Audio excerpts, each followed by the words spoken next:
Vás vítam v videu a dneska budeme riešiť veľa zápasov. Sú to opäť reakcie na výsledky part 4, takže ideme na to. Viete, čo som na konci videa minulého dielu hovoril, že budeme len chvíľku, budeme proste len tieto dva zápasy, že Panama, Chorvátsko, Kolumbia, možno Kongo a že Švajčiarsko a Kanada. Dámy a páni, zmenil sa plán. Dneska síce, ja som zabudol povedať, že dneska bolo takéto dobré zápasy. Maroko, Haiti, Škótsko, Brazília, bohužiaľ Česko vypadlo, prehralo 3-0 nad Mexikom a Juhoafrická republika versus Južná Afrika, Južná Korea, a Juhoafrická republika vyhrala 1-0. Tak poďme pekne od začiatku. Tuto sme niečo... Áno, budeme ešte riešiť vlastne ešte jeden zápas, ešte Anglicko a Ghana. Takže je to spolu raz, dva, 3, 4, 5, 6, 7 zápasov budeme dneska riešiť. Tak poďme pekne teda od začiatku Anglicko, Ghana. Možno vám tie moje rečičky už budú liesť na nervy, že všetkých proste chválim, že hral vynikajúco a takto, hej. Ale neviem, jak to mám inak ohodnotiť, proste ja čo vidím. Ja hovorím to, čo vidím, hej. Fakt hovorím to, čo vidím. Dobre, to už je jedno, poďme sa vrhnúť v zápase. Hráčom zápasu Declan Rice, Gueye z Manchesteru City, 8,0, ale pomáhal tej obrane proste, keď nejaké breaky išli alebo prečíslenia 2-1, tak tak proste výborne to spravil Gueye. Harry Kane, od toho by som čakal viac, ale dneska sa mu moc nedarilo, tak to je obrovská škoda. Nevadí.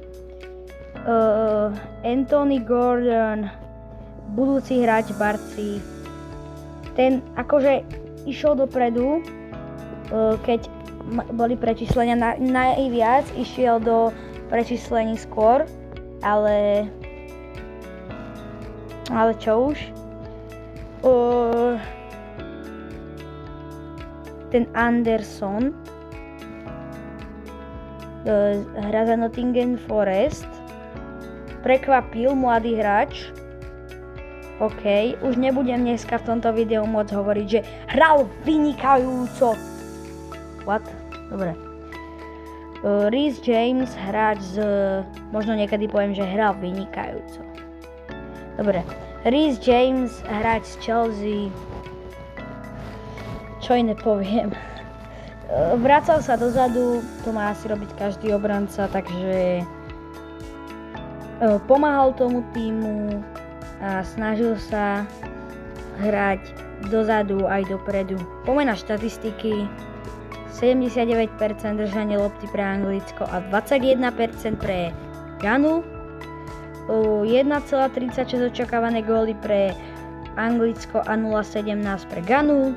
19 strel spolu pre Anglicko a len 2 pre Ghanu.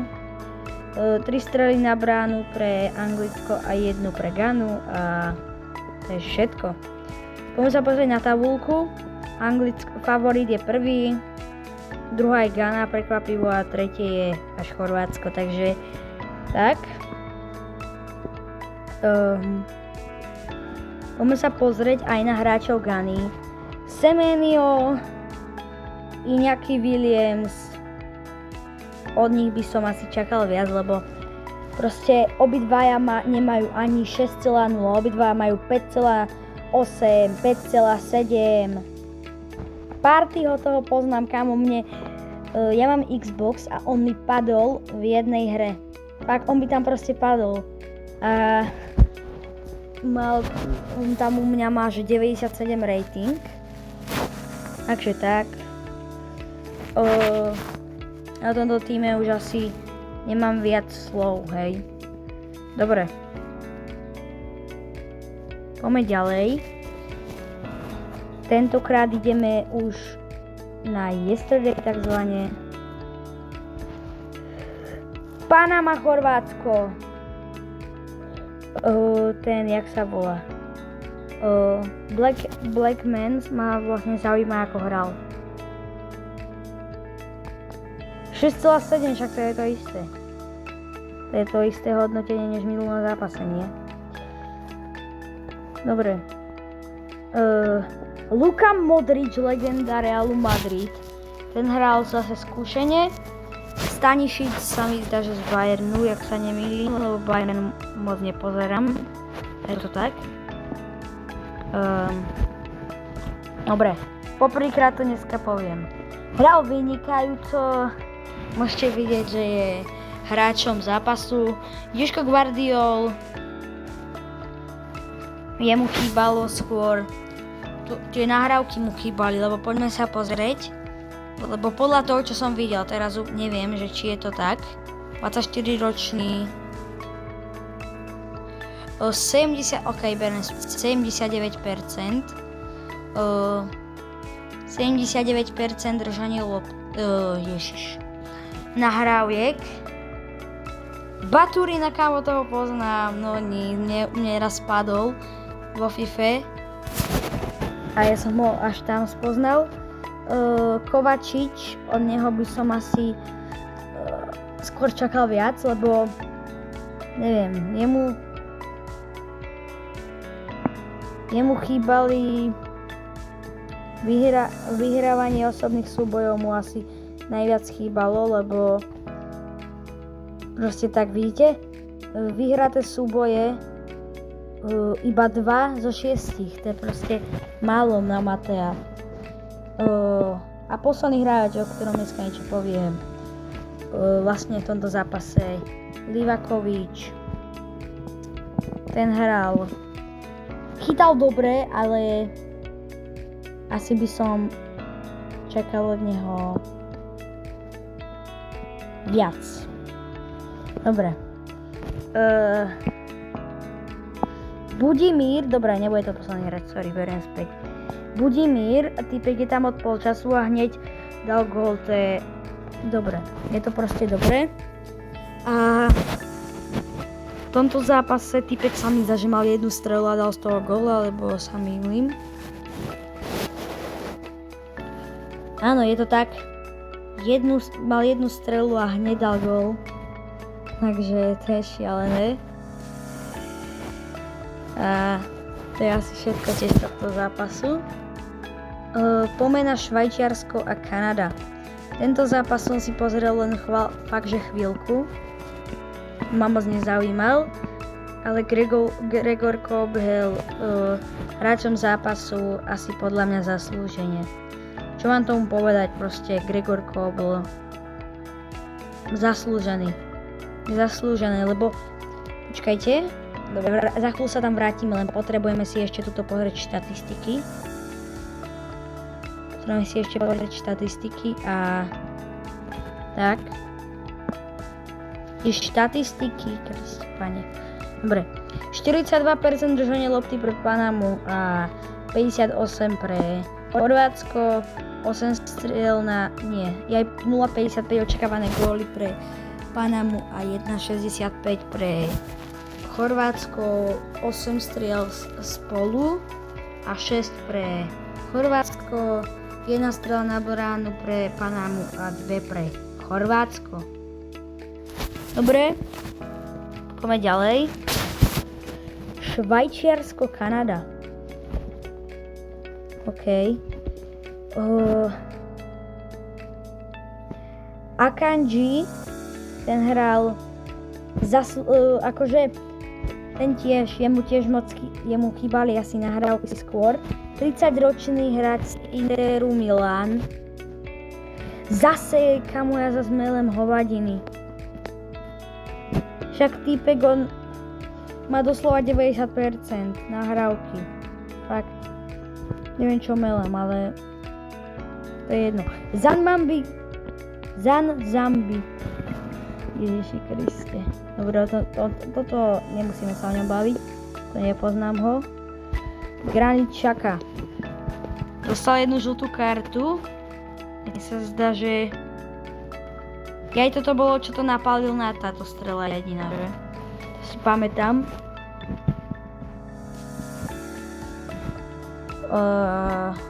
Očakávané góly mal 0,4. 33-ročný, dobrý hráč. Ale furt ma prekvapuje, že proste ten tréner kanadský nedáva Alfonsa Davisa. Neviem, že či ho šetrí alebo čo, ale aspoň jednu minútu ho môžu dať akože zahrať, alebo ja fakt neviem, kámo. Proste to je šialené. Dobre.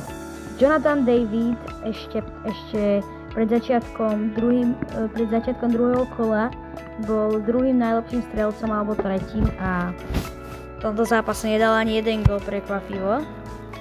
Takže neviem, čo sa mu stalo v tomto zápase, alebo tak, neviem, či sme pozerali štatistiky. Áno, to nie. Štatistiky sme nepozerali, dobre, to si za chvíľu pozrieme. A o hráčov asi všetko, môžeme si ešte pozrieť tak narýchlo tabulku. Švajčiarsko prvé, Kanada druhá, v tomto zápase išlo o prvé miesto, ale nakoniec predsa len Švajčiari. A ešte ozaj Švajčiarsko a Kanada ešte treba pozrieť aj nejaké krásne... treba ešte pozrieť krásne štatističky. 55% držanie lopty pre Švajčiarsko a 45% pre Kanadu. Prepáčte, že furt niečo melem, ale ja som taký unavený, ja som mal dneska ťažký deň, ale to je jedno, to vám nemusím hovoriť.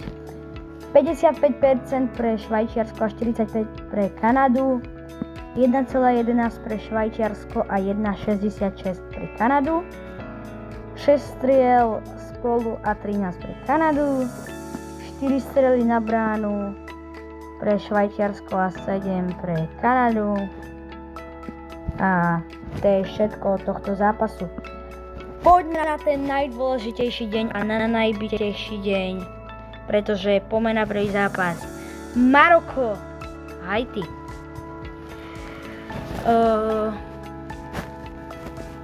Tento zápas sa vyvíjal dobre, lebo dokonca Hakimi dal gól a dal aj asistenciu, takže je hráčom zápasu.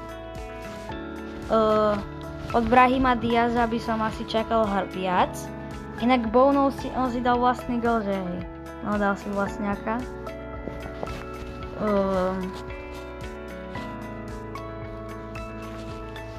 Dobre, tuto nepoznám ani jedného hráča, ale Brahima Diaza, Saibariho, toho určite poznám. No, tých určite poznám. Amrabata tu poznám, ale všetci, proste Amrabat, neviem, jak to mám komentovať,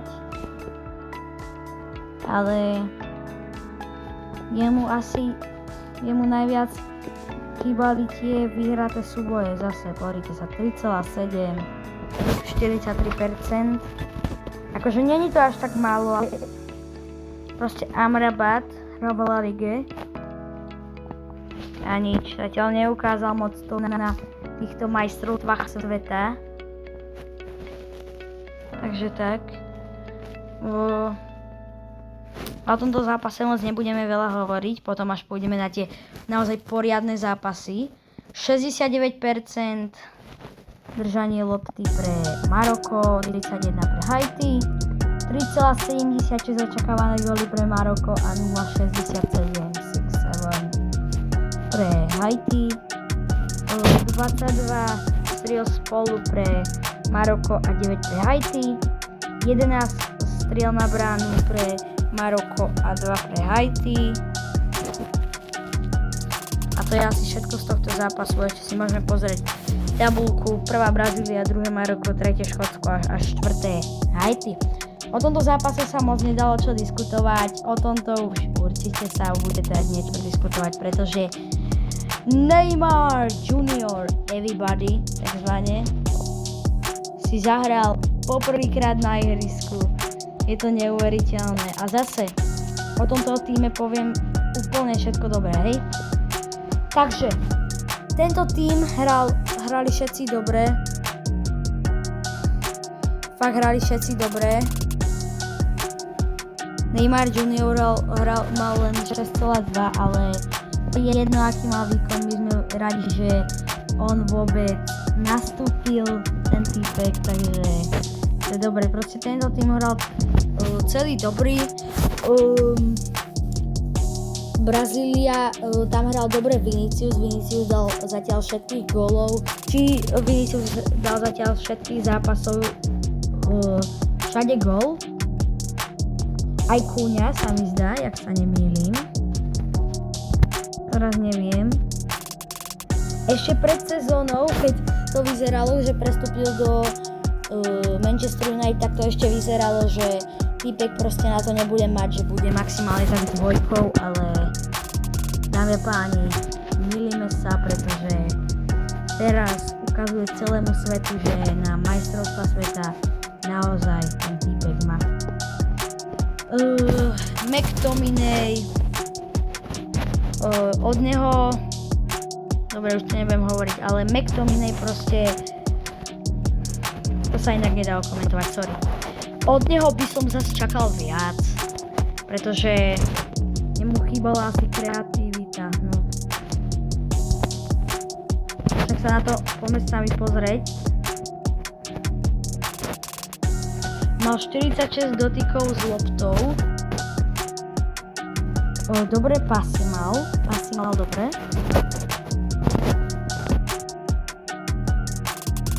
Mal jeden dribbling a z toho vlastne jeden aj dobrý.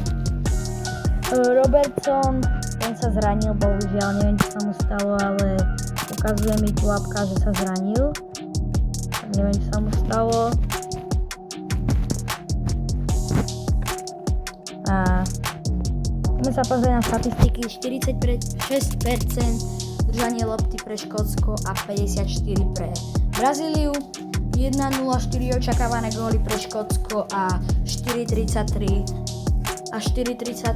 očakávané góly pre Brazíliu. 14 strel spolu pre Škótsko a 21 pre Brazíliu a 5 strel na bránu pre Škótsko a 9 pre Brazíliu.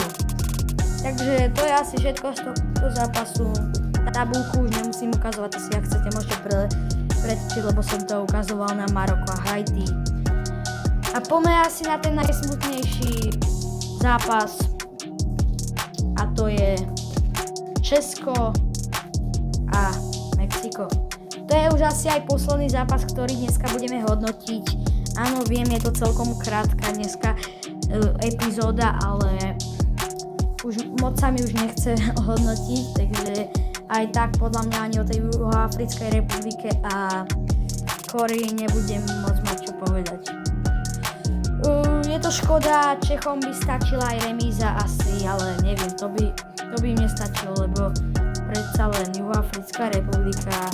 Lopty teda pre Česko a 48% pre Mexiko, 0,53 očakávané góly pre Česko a 1,74 pre Mexiko.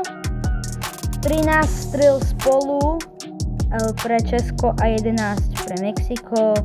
1 strela na bránu pre Čechov a až 5 pre Mexiko.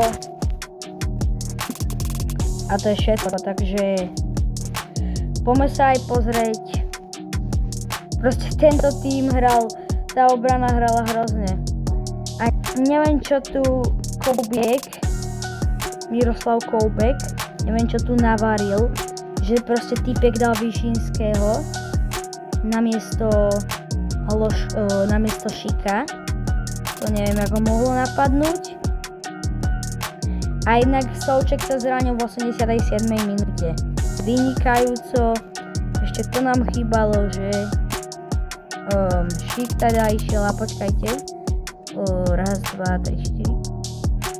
Áno, Češi mali ešte jedno zranenie a Sochúrek, neviem prečo ho tam nedal tréner Koubiek, ale to už je jedno. 78. minúte išiel Ochoa. Tak to chápem. Asi sa zranil ten brankár, ale nie, dobre, nezranil sa, išiel asi naozaj. Chávez najlepším hráčom pre Mexiko. Sanchez je druhý. Ja nepoznám Sancheza, ale Alvarada to poznám z FIFA, lebo toho sa mi zdá, že podpísala ako voľného hráča, takže tak. Ale najlepším hráčom Česka je Doudera, prekvapivo. To akože ma veľmi prekvapilo. A tak poďme si už len pozrieť toto, tabulku, a to už asi všetko dneska. Mexiko je prvé, druhá Juhoafrická republika, tretia Južná Kórea a štvrté Česko. Takže na dneska by to bolo všetko, ja sa s vami lúčim. Napálte like a odber, aby sme dali 100 odberateľov a 10 lajkov. A ja sa s vami lúčim. Čau!